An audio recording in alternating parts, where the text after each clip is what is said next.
Here today with Barry Hearn at the William Hill PDC World Darts Championship. Well, Barry, how's it going? So far so good, I mean, must admit it's been quite hectic first few days. I'm looking forward to the Christmas break, but yeah, you can't. I just rub my eyes in amazement at what this event's turned out to be. You can't buy a ticket. Television to 120 countries around the world, Sky absolutely give us our own channel. I mean, in the sports business, life doesn't get much better than this, so I've got to enjoy the moment and then don't get complacent, but look to grow it again next year.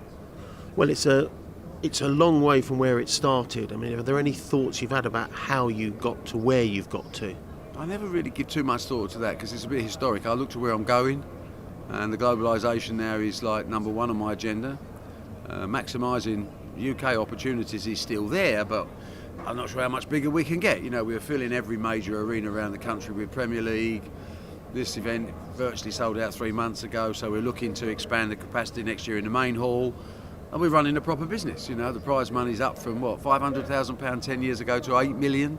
So the players are happy, but there's another level to go, and I'm not going to stop trying to make it bigger and bigger because that's the fun for me.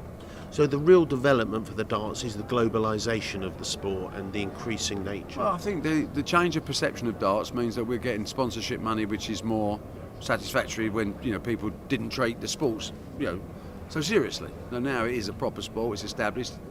We don't have I think we have one event to the end of 2015 which hasn't got a sponsor. I mean, I've been in this business 40 years. I've never seen anything like that.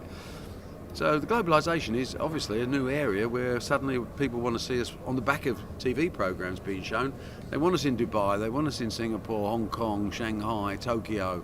It's a great compliment to where the sport's gone, but also fascinating for the players. Like the early days of snooker in the 70s, 80s, or the 80s and the 90s, when it was like a new playground for us. And I think that's the way darts will be for the next 10 years while we turn it into this magic version of working man's golf, which is what it's become.